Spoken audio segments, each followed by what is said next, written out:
हाँ तो बच्चों चलो हम आज की अपनी वीडियो स्टार्ट कर रहे हैं। अच्छा न्यूमेरिकल्स तो कर लिए होंगे बेटा, अगर नहीं किए तो बेटा प्लीज़ उसको आज ही कंप्लीट कर लो और किसी को कोई प्रॉब्लम आ रही है तो पूछ लेना। तो मैं आज का टॉपिक स्टार्ट कर रही हूँ, बेसिकली है कि क्लोज पैकिंग इन सॉलिड्स। कि देखो कल हमने उनमें क्या देखा है, कल हमने बेसिकली यूनिट सेल्स को देखा था और पार्टिकल्स कैसे कैसे कहाँ कहाँ प्रेजेंट हो सकते हैं वो भी हमने देखा था। उसके बेसिस पर भी हमने टाइप्स ऑफ यूनिट सेल्स देखे थे, हमने क्रिस्टल सिस्टम्स पढ़े थे, ब्रेविस लैटिसेस देखे थे, है ना। क्रिस्टल सिस्टम्स कितने होते हैं? 7, ठीक है। और ब्रेविस लैटिसेस हमारे कितने थे? 14 थे, ठीक है। कल वो देखा था हमने। अच्छा तो अब हम क्लोज पैकिंग जब देख रहे हैं ना बेटा, तो बेसिकली हम क्या देख रहे हैं, मतलब अगर हम जैसे कोई भी पार्टिकल है, चाहे एटम है, आयन है या मॉलिक्यूल है, हम उसको एक हार्ड स्फीयर ही मानकर चलें तो हार्ड स्फीयर आपस में, मतलब हम उन स्फीयर्स को ही कंसिडर करेंगे कि कैसे कैसे अरेंज हो सकते हैं। मतलब जब हम कह रहे हैं कि पैकिंग रेगुलर है क्योंकि क्रिस्टलाइन सॉलिड है, तो रेगुलर वो कैसे कैसे होगी, तो हम बिल्कुल शुरू में से ही देखेंगे कि मतलब हम पैकिंग 1 डायमेंशन में भी देखेंगे कि भाई जब पार्टिकल्स इकट्ठे हुए तो थोड़े से थे, तो 1 डायमेंशन में वो कैसे एक रेगुलर मैनर में अरेंज हुए होंगे, 2 डायमेंशंस में कैसे हो सकते हैं, और अगर 3 डायमेंशनल जब स्ट्रक्चर बन रहा है तो वो कैसे आपस में क्लोजली पैक हो सकते हैं। देखो क्लोज पैकिंग का क्या मतलब है। क्लोज पैकिंग मीन्स कि एक तरीके से जो उनके बीच में जो खाली जगह है वो मिनिमम से मिनिमम। क्लोज पैकिंग मीन्स कि empty space should be minimum. Empty समझ रहे हो ना, खाली जगह, मतलब ऐसे आपस में पैक हों कि उनको जो जगह मिल रही है आपस में एकदम पास पास आ जाए, उनके बीच बीच में जो खाली जगहें हैं वो कम से कम हो। तो जितना एम्प्टी स्पेस मिनिमम होता है उस पैकिंग को हम उतना ही क्लोज पैकिंग कहते हैं, ठीक है। तो क्लोज पैकिंग को अगर हम 1 डायमेंशंस में देखें, वो नोट्स में नहीं है क्योंकि वो एक सिंपल सी चीज़ है, वो मैं ऐसे ही बता देती हूँ कि 1 डायमेंशन में देखो, मैं कहूँ कि भाई एक ही डायमेंशन में, मतलब एक अगर मैं एक ही डायरेक्शन में चल रही हूँ, एक ही लाइन में अगर चल रही हूँ, तो रेगुलर पैकिंग कैसे हो सकती है कि बस एक लाइन में सीधे सीधे पार्टिकल्स अरेंज हो जाए। देखो जैसे भाई इस तरीके से पार्टिकल्स अरेंज हो जाए, है ना, और आपस में टच्ड हो, they should be touched with each other. तो एक लाइन में क्लोज पैकिंग, 1 डायमेंशन में क्लोज पैकिंग कैसी होती है कि particles are arranged in 1 straight line, वो तो हो गई 1 डायमेंशन में।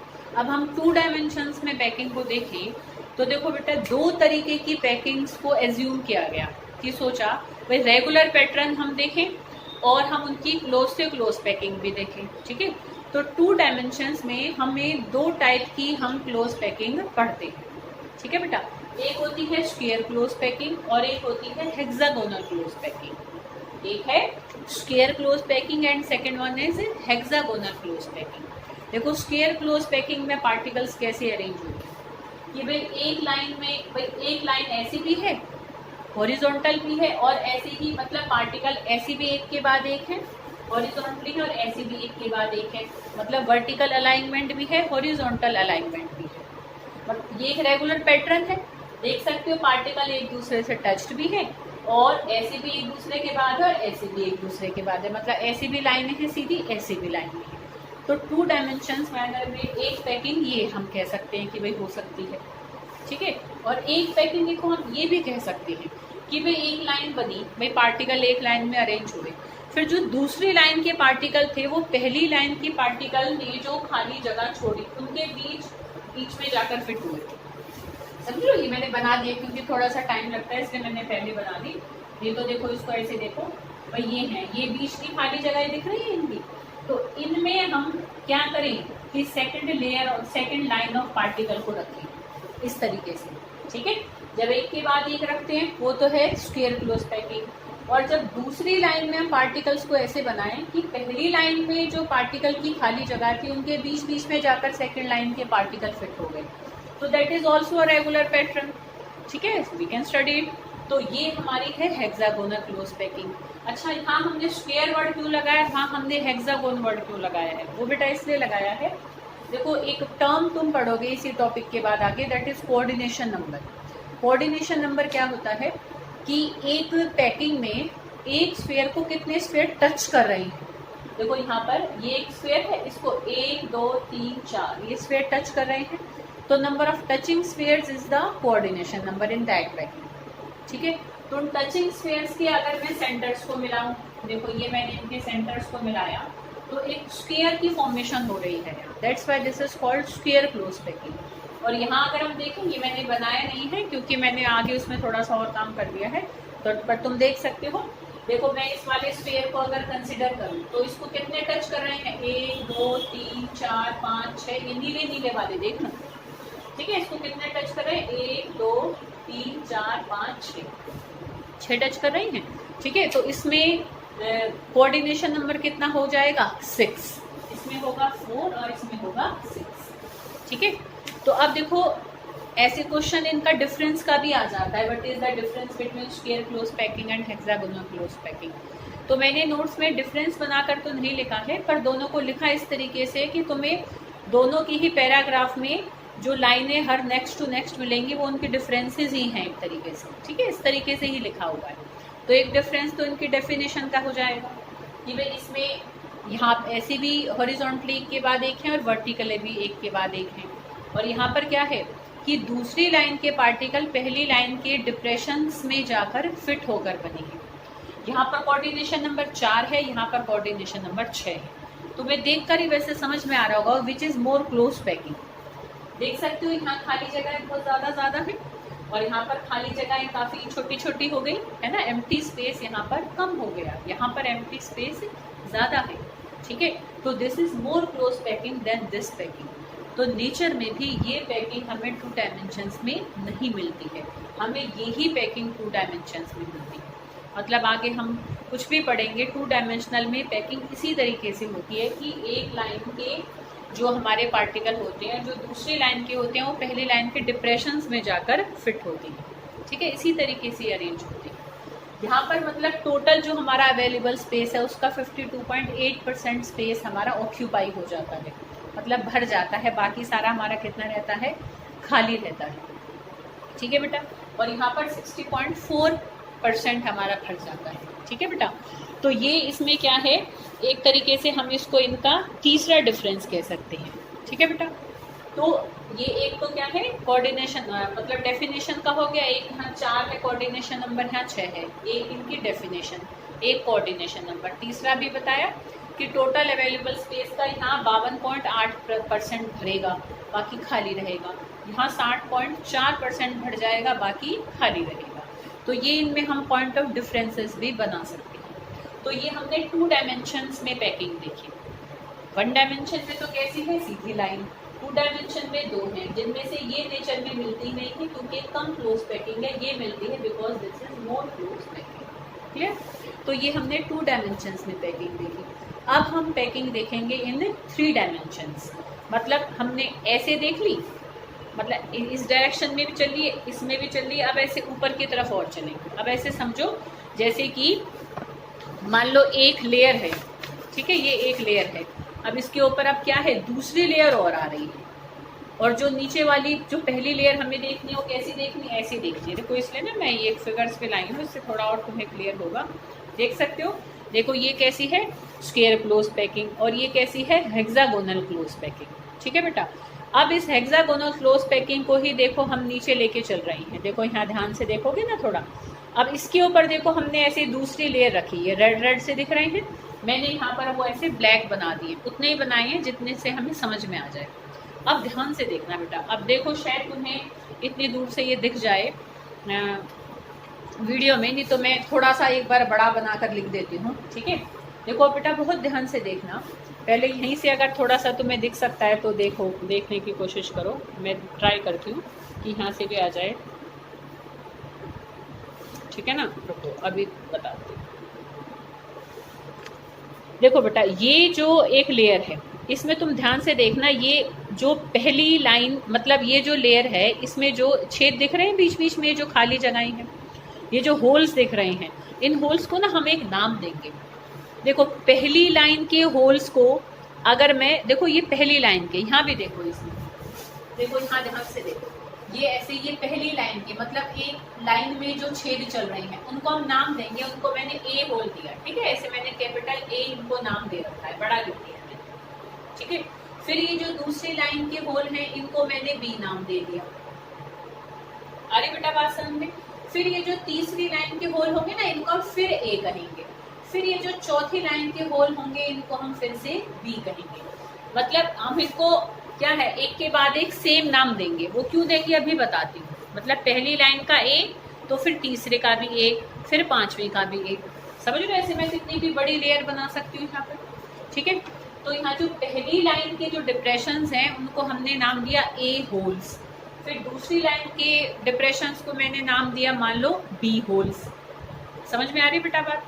क्यों हमने इनको अलग अलग नाम दिया है बेटा? देखो कि जब हम इसके ऊपर एक लेयर के ऊपर दूसरी लेयर रखेंगे, तो दूसरी लेयर इस तरीके से ही रखी जाएगी कि वो कोशिश करेगी कि जो पहली लाइन के जो होल्स थे वो ढक जाएं।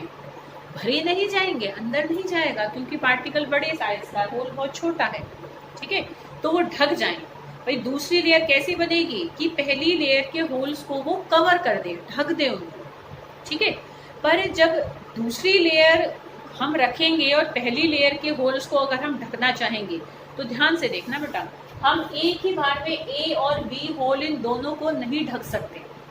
तुम ये देखो, मैं एक स्फीयर यहाँ भी रख दूं और एक यहाँ भी रख दूं, तो वो स्फीयर के ऊपर ऐसे चढ़ जाएगा, वैसे स्ट्रक्चर इरेगुलर हो जाएगा। दे should be touched, not overlap.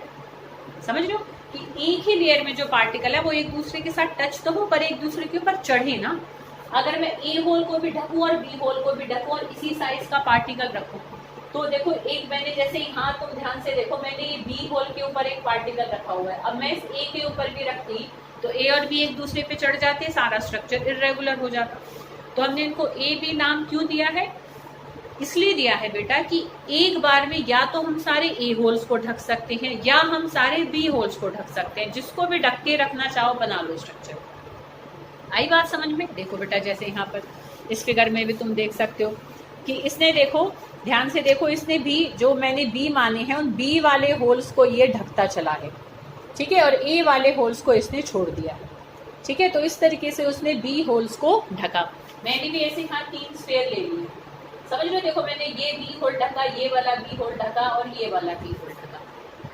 समझ लो, एक लाइन के होल ए होल, दूसरी लाइन के बी, फिर तीसरी लाइन के फिर ए, चौथी लाइन के फिर बी। तो मैंने बी होल्स को, मैंने कुछ बी होल्स को कवर करके तुम्हें सेकंड लेयर को दिखाना चाहा है। समझ में आ रही बात? तो इस तरीके से बनेगी सेकंड लेयर। पहली लेयर बनी, उसके ऊपर हमने दूसरी लेयर कैसे बनाई कि किसी भी एक टाइप के होल्स को ढक दिया। अब हम उसके ऊपर रखेंगे तीसरी लेयर। अब ध्यान देना बेटा, जब हम तीसरी लेयर रखेंगे, ठीक है, तो तीसरी लेयर कैसे बनेगी कि वो कोशिश करेगी कि दूसरी लेयर में जो हमारे होल्स बने वो ढक जाएं। समझ लो बेटा? अब देखो मैं थोड़ा सा यहाँ पर इसको और बढ़ाऊं। देखो जैसे ये मैंने बी होल को ढका है, अब देखो मैं जैसे ये वाला बी होल भी ढकूं, देखो इस तरीके से जब बनाओ ना बेटा, तो ये ध्यान रखना कि जब तुम ऐसे स्फीयर बनाते हो ना, उनको ऐसे टच करते हुए बनाओ, बीच में खाली जगह मत छोड़ देना, फिर स्ट्रक्चर सारा खराब हो जाएगा। ठीक है बेटा? तो देखो ये मैंने यहाँ पर क्या है कि देखो ये मैंने बी होल को ढकती गई हूँ मैं, ये बी होल ढका, ये बी होल ढका, ठीक है, ये वाला बी होल ढका है ब्लैक से, और देखो ये वाला मैंने बी होल ढका है ब्लैक से। तुम कहोगे कि मैम ये होल भी ढक रहा है, ये मैंने इससे टच करने के लिए यहाँ बनाया है। जब हम सारे सेम साइज की तुम्हारी कॉपी में लाइन होती है ना, जब देखो बेटा सेम साइज के बनाओगे तो अपने आप तुम देखना कि खाली एक ही टाइप के होल हमारे ढकते जाएंगे। थोड़ा बहुत होंगे दूसरा होल कवर, बट वो पूरा कवर्ड नहीं हो सकता है। ठीक है, तो देखो ये जो हमारी अब दूसरी लेयर बन रही है, इसमें ध्यान से देखो, इसमें फिर 2 टाइप के होल बन जाएंगे। देखो जो इसके पहले टाइप के होल हैं, इनको अगर मैं ए डैश नाम दूं, तो दूसरी लाइन के जो होल है उनको मैं बी डैश नाम दे दूंगी। आई बेटा बात समझ में? यहाँ इतना विजिबल नहीं होगा क्योंकि ब्लैक और ब्लू का कलर थोड़ा इतना ज्यादा डिफरेंट नहीं होता, फिर भी यहाँ भी देख सकते हो तुम। देखो जैसे इसमें जो पहली लाइन का होल बना, ये अगर ए डैश है, तो दूसरी लाइन का होल कैसा बनेगा? बी डैश, बी डैश बनेगा ना। अरे बेटा बात समझ में? ठीक है, अब यहाँ ध्यान से देख लो, आई बेटा बात समझ में? अब देखो 2 टाइप के होल हैं, एक है ए डैश और एक है बी डैश। ये किस में बने हैं? दूसरी लेयर में। जैसे पहली लाइन के लेयर है उसमें ए बी होल्स थे, ऐसे जब दूसरी लेयर रखी तो उसमें भी 2 टाइप के होल होंगे, उनको मैंने ए डैश और बी डैश नाम दे दिया। अब यहाँ ध्यान से देखना बेटा, इधर से ही देखो, है ना, इसमें ज्यादा विजिबल हो रहा है। देखो बेटा ये जो मैंने दूसरी लेयर रखी है, अब इसमें ध्यान से देखना बेटा, इसमें अगर मैं चलो यहाँ से भी तुम देख सकते हो, इधर से ही दिखाऊं मैं तुम्हें, है ना, वो ज्यादा छोटा हो रहा है। देखो इसमें ये जो हमारा ये वाला होल है, इसको मैंने ए डैश माना था, ठीक है। तो ए डैश होल को अगर मैं ढकना चाहूंगी, ठीक है, तो ध्यान से देखना बेटा, ए डैश होल को ढकूंगी और जब मैं भाई ढकूंगी तो ऐसे एक स्फीयर रखा जाएगा, ऐसे ऐसे करके, मतलब अब तुम देख सकते हो वो स्फीयर बिल्कुल पहली लेयर का जो नीला वाला स्फीयर था बिल्कुल उसके इसके ऊपर फिट हो रहा है। मैं ना तुम्हें इसकी पिक्चर भेज दूंगी तो तुम्हें यहाँ ध्यान से दिखेगा बेटा इसमें कि जो नीचे के पीले वाले स्फीयर थे, फिर दूसरे लाल स्फीयर हैं, फिर ये जो नीचे की लेयर का इधर जो पीले वाला स्फीयर था ना, अब जब मैं तीसरी लेयर के स्फीयर रखूंगी और अगर मैं ए डैश होल को कवर करती हूँ तो वो पहली लेयर के पीले स्फीयर के ऊपर बिल्कुल फिट जाकर बैठेगा। इससे हम ये कह सकते हैं कि जो तीसरी लेयर बनेगी वो that is exactly same as that of first layer. मतलब जैसी पहली लेयर है और अगर मैं दूसरी लेयर के ए डैश होल्स को ढकती हूँ तो वो बिल्कुल कैसे बनेंगे, वो बिल्कुल एकदम से क्या आएंगे, उसी के ही पैरेलल आएंगे, जो कि हमारी जैसी कि हमारी पहली लेयर बनी है वैसी हमारी तीसरी लेयर बनेगी। देखो तो मैं यहाँ एक और फिगर से दिखा सकती हूँ, देखो इस तरीके से देख सकते हो, देख सकते हो कि ये पहली लेयर के अगर स्फीयर हैं तो दूसरी लेयर के अलग बने, तीसरी कैसी बनी, बिल्कुल पहली की जैसी बनी, फिर चौथी कैसी बनेगी, बिल्कुल दूसरे की जैसी बनेगी, फिर पांचवी कैसी बनेगी, फिर पहले की जैसी बनेगी। तो ऐसी टाइप की 3 डायमेंशनल अरेंजमेंट को बहुत सारी भी अगर लेयर हो और अगर तीसरी लेयर के हम ए डैश होल को कवर करते हैं तो हर तीसरी लेयर पहली लेयर की जैसी होती है, हर चौथी लेयर दूसरी लेयर की जैसी होती है और इसी तरीके से चलती जाती है। तो पहली लेयर को अगर मैं ए नाम दूं, दूसरी लेयर को बी, फिर ए, तो ये फिर ए वाली बन गई क्योंकि वो पहले की जैसी है, फिर ये हमारा बी नाम हो जाएगा। तो इस टाइप की 3 डायमेंशनल अरेंजमेंट को हम कहते हैं A B type of arrangement. समझ रहे बेटा, जब हम ए डैश होल को भरते हैं तो तीसरी लाइन का लेयर बिल्कुल पहली लेयर के स्फीयर के ऊपर फिट बैठता है, तो इसलिए तीसरी लेयर बिल्कुल पहली लेयर की जैसी होती है। तो एक जैसी लेयर एक के बाद एक रिपीट करती है, तो ऐसी अरेंजमेंट को हम A B type of arrangement कहते हैं। समझ में आई बेटा बात। और अगर मैं क्या करूं, अगर मैं मान लो यहाँ बी डैश होल को भरने लग जाऊं, तो बी डैश होल को अगर बेटा मैं भरूंगी ना तो जो स्फीयर आएगा तुम ध्यान से देखना, ना वो किसी ए लेयर के स्फीयर के ऊपर आएगा ना किसी बी लेयर के स्फीयर के ऊपर आएगा। तो third layer is completely different as that of first and second layer. तो ऐसी अरेंजमेंट को हम कहते हैं, पहली लेयर को अगर मैं देखो ए नाम दूं तो दूसरी लेयर हमारी कैसी बनेगी, अलग, तीसरी कैसी बनी, अलग, पर जो चौथी बनेगी वो पहले की जैसी बनेगी, जिसको हम बनाकर नहीं देख सकते बेटा, वो बहुत कॉम्प्लिकेट हो जाएगा, है ना, कॉम्प्लिकेटेड हो जाएगा। तो ए बी सी, फिर दोबारा से ए बी सी, ठीक है। तो ऐसी अरेंजमेंट को हम क्या कहते हैं, A B C type of arrangement. तो 3 डायमेंशनल मैनर में there are 2 types of arrangements possible, A B type of arrangement and A B C type of arrangement.